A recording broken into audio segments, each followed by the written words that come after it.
Cartoon network एक ऐसा channel जिसकी दीवानगी हमारी पेरेंट्स से लेकर हमारी जनरेशन में हम सभी को है। हम सभी ने घंटों बिताए हैं कार्टून नेटवर्क के ऊपर।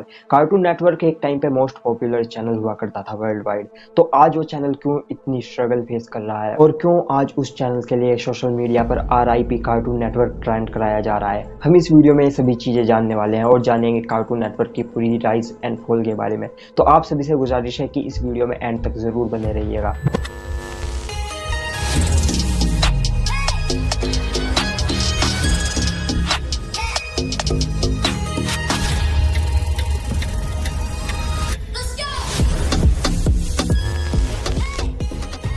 तो कार्टून नेटवर्क की शुरुआत होती है इस व्यक्ति से। इस व्यक्ति का नाम है टेड टर्नर। यही वो व्यक्ति है जिसने कार्टून नेटवर्क की नींव रखी थी। लेकिन शुरू से ये सब इतना आसान नहीं था। तो चलिए अब बिल्कुल शुरू से जानना शुरू करते हैं। तो इस सभी चीज़ की शुरुआत होती है 1963 से, जब टेड टर्नर के पिता सुसाइड कर लेते हैं और उनकी बिलबोर्ड बनाने वाली कंपनी टेड टर्नर के नाम हो जाती है। ये कंपनी उस टाइम पे एक ऐसी कंपनी हुआ करती थी जो उस टाइम में लॉस फेस कर रही थी, लेकिन टेड टर्नर उसको पूरी ही टर्न अराउंड कर देते हैं और उससे अब मोटा प्रॉफिट जनरेट करने लगते हैं। और अब इस कंपनी से कमाए गए प्रॉफिट से 1969 में टेड टर्नर एक रेडियो स्टेशन खरीद लेते हैं। कुछ टाइम उस रेडियो स्टेशन को चलाते हैं। उस टाइम में रेडियो काफी ज्यादा पॉपुलर होता है, तो टेड टर्नर इस बिजनेस से भी अच्छा खासा प्रॉफिट करते हैं। और कुछ समय बाद टेड टर्नर इस रेडियो स्टेशन को भी बेच देते हैं और इस रेडियो स्टेशन को बेचने के बाद वो खरीदते हैं अब WJRJ टीवी स्टेशन को। उस टाइम टीवी की इंडस्ट्री भी काफी अच्छा परफॉर्म कर रही थी। टीवी लोगों की पसंद बनता जा रहा था और उस टाइम टीवी आना शुरू हो चुका था। ये इंडस्ट्री उस टाइम बूम पर थी, जिससे टेड टर्नर को यहाँ पर भी एक अच्छा खासा प्रॉफिट होता है। और ये सब चलते चलते 1980 आ जाता है और 1980 में टेड टर्नर शुरू करते हैं CNN केबल न्यूज नेटवर्क को। ये एक न्यूज चैनल था और उस टाइम में ये पहला न्यूज चैनल हुआ करता था जो 24/7 न्यूज देने के आइडिया के ऊपर बेस्ड था। इस न्यूज चैनल के ऊपर 24/7 यानी 24 घंटे सातों दिन न्यूज ब्रॉडकास्ट की जाती थी, जिससे लोगों को भी ये आइडिया काफी ज्यादा पसंद आया था, क्योंकि वो जब भी न्यूज देखना चाहते थे वो देख लेते थे इससे।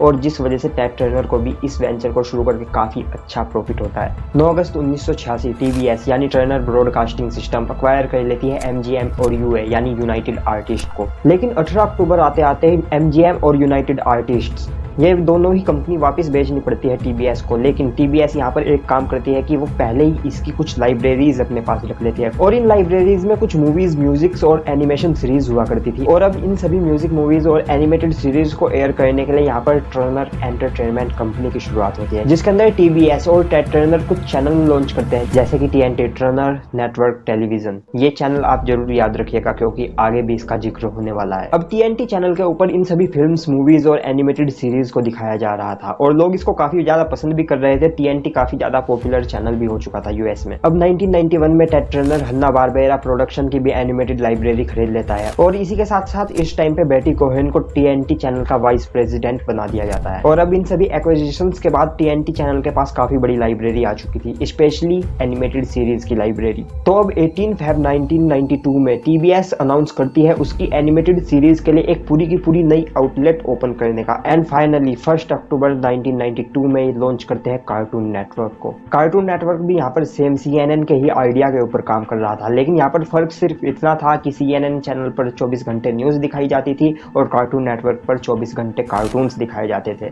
लेकिन कार्टून नेटवर्क शुरुआत से ही इतना ज्यादा फेमस नहीं हो चुका था, क्योंकि जब कार्टून नेटवर्क की शुरुआत हुई थी तो कार्टून नेटवर्क सभी घरों में US के दिखाया ही नहीं जा रहा था। लोग इसको सब्सक्राइब ही नहीं कर रहे थे अपने केबल प्लान्स में। तो तब Ted Turner and team brainstorm यहाँ पर करती है और कार्टून नेटवर्क को TNT चैनल के साथ में मर्ज कर देती है। और अब जब कोई भी TNT चैनल को सब्सक्राइब करता था अपने केबल प्लान में, तो उसको CN का यानी कार्टून नेटवर्क का सब्सक्रिप्शन खुद से ही फ्री में मिल जाता था, जिस वजह से लोगों के घर में अब कार्टून नेटवर्क जाना शुरू हो चुका था और उनके बच्चों को कार्टून नेटवर्क पसंद आना शुरू हो चुका था। अब देखते ही देखते कार्टून नेटवर्क US में 5वां सबसे ज्यादा पॉपुलर और देखे जाने वाला चैनल हो चुका था, क्योंकि उस टाइम पे कार्टून नेटवर्क के लूनी टून्स और पिंक पैंथर जैसे शो लोगों को और बच्चों को स्पेशली काफी ज्यादा पसंद आ रहे थे। तो अब इन सबको देखते हुए टेड टर्नर डिसाइड करता है कि कार्टून नेटवर्क को और लैंग्वेजेस के अंदर भी डब किया जाए और कंट्रीज के अंदर कार्टून नेटवर्क को लॉन्च किया जाए। 1995 में कार्टून नेटवर्क को दूसरे कंट्रीज में लॉन्च कर दिया जाता है उनकी लैंग्वेज में डब करके। And same as America, Cartoon Network की पॉपुलैरिटी उन सभी कंट्रीज में भी काफी ज्यादा बढ़ जाती है। But now cartoon network is running out of shows. Cartoon network सिर्फ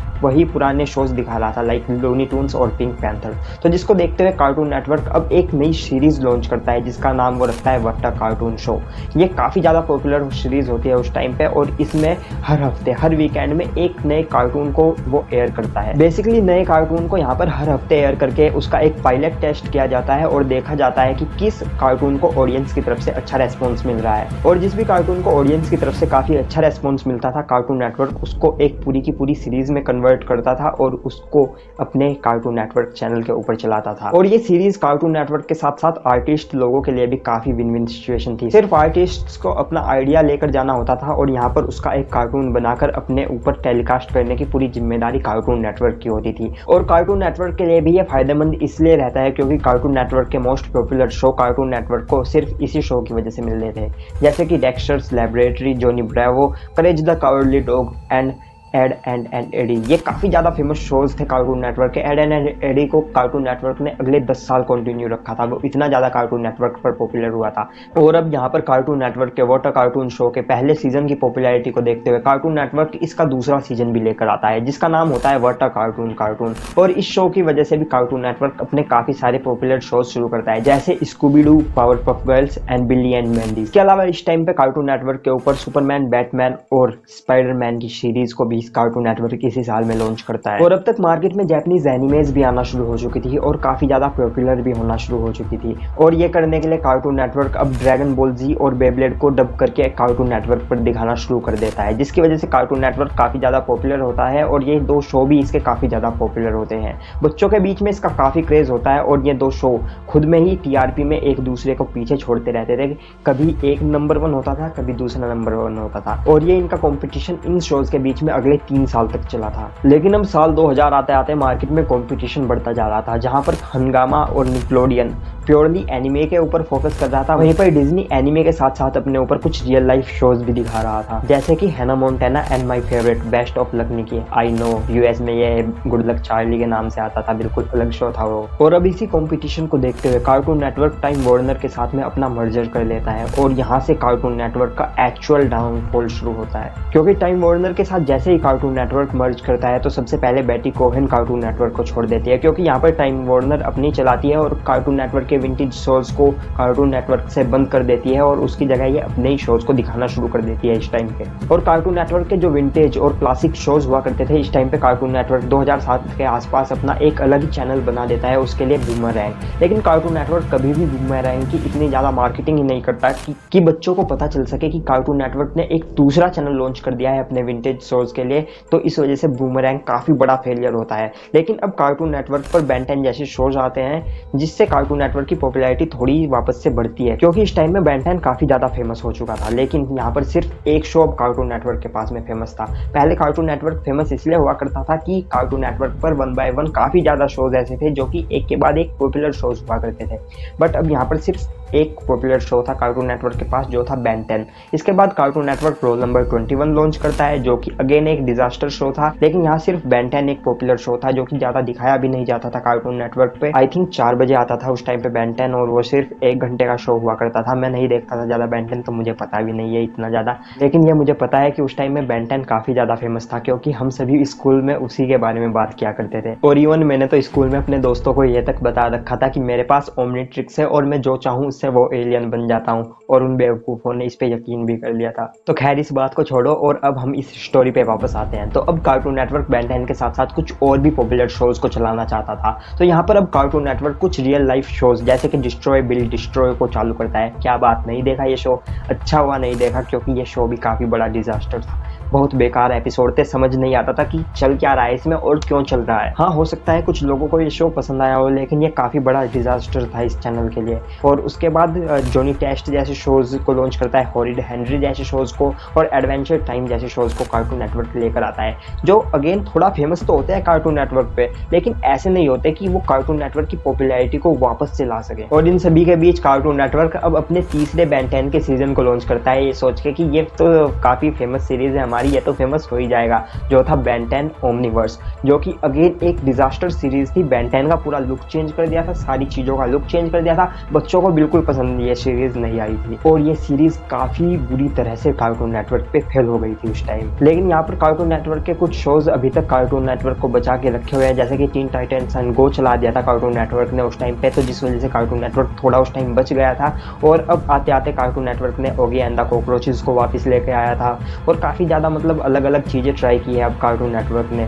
तो अब देखना यह होगा कि कार्टून नेटवर्क फिर से अपनी पॉपुलैरिटी को रिगेन कर पाएगा या नहीं, क्योंकि अब इंटरनेट एरा के आने के बाद बच्चे टीवी देखना तो बिल्कुल बंद कर चुके हैं और अब उनको इंटरनेट पे ही सारी चीजें चाहिए, जिस चीज को देखते हुए अब कार्टून नेटवर्क भी अपने आप को ऑनलाइन लाने की कोशिश कर रहा है और अपना मोबाइल ऐप लॉन्च कर चुका है, जो कि मार्केट में ठीक ठाक परफॉर्म भी कर रहा है और पॉपुलर भी थोड़ा बहुत है, लेकिन इतना पॉपुलर नहीं है जितने डिज्नी के ऐप्स हैं। और अब 2022 में यह खबर आई है कि कार्टून नेटवर्क का मर्जर वार्नर ब्रदर्स के साथ में हो गया है, जिसके बाद कार्टून नेटवर्क के लिए RIP सोशल मीडिया के ऊपर लोग ट्रेंड करा रहे थे। लोग सोच रहे थे कि कार्टून नेटवर्क अब बंद होने वाला है। इसके बाद वार्नर ब्रदर्स को ही खुद सामने आकर बोलना पड़ गया कि हमारा कोई प्लान नहीं है कार्टून नेटवर्क को बंद करने का, ये सिर्फ मर्जर हुआ है और इस मर्जर के बाद जैसी चीजें पहले काम करती थी कार्टून नेटवर्क में वैसे ही चलेंगी। जो मैनेजमेंट कार्टून नेटवर्क का पहले था वही रहेगा और जो शोज कार्टून नेटवर्क पे पहले एयर हुआ करते थे वही होते रहेंगे। लेकिन अब देखना यह होगा कि इस ट्रेंड में कार्टून नेटवर्क को थोड़ी पॉपुलैरिटी तो मिली है, क्या कार्टून नेटवर्क अब इस पॉपुलैरिटी को एनकैश करके कोई अच्छा शो हमें देख पाएगा जो कार्टून नेटवर्क की पॉपुलैरिटी को दोबारा से बूस्ट कर देगा और कार्टून नेटवर्क अपनी पुरानी खोई पहचान यहाँ पर रिगेन कर लेगा। तो चलिए ये सब तो हम आगे देखते रहेंगे, अभी हम अपनी फिलहाल की वीडियो में इतना ही रखते हैं क्योंकि ये वीडियो काफी लंबी आई थिंक हो चुकी है। तो मैं आपसे किसी और वीडियो में मिलूंगा। अगर आपको ऐसी वीडियोस देखना पसंद है तो चैनल को सब्सक्राइब जरूर कर लीजिएगा और आपको नोटिफिकेशन सबसे पहले मिले तो बेल आइकन को जरूर दबा लीजिएगा। इस चैनल के सिर्फ 10% व्यूअर्स ने सब्सक्राइब किया हुआ है, काफी गलत चीज है। मैं तुम्हारे सबके घर पे आके सब्सक्राइब करने लगूंगा, तो ये अगर ये नहीं चाहते तो जरूर सब्सक्राइब कर दो यार प्लीज। तो चलिए अगली वीडियो में मैं आपसे बहुत जल्दी मिलने वाला हूँ, तब तक के लिए बाय।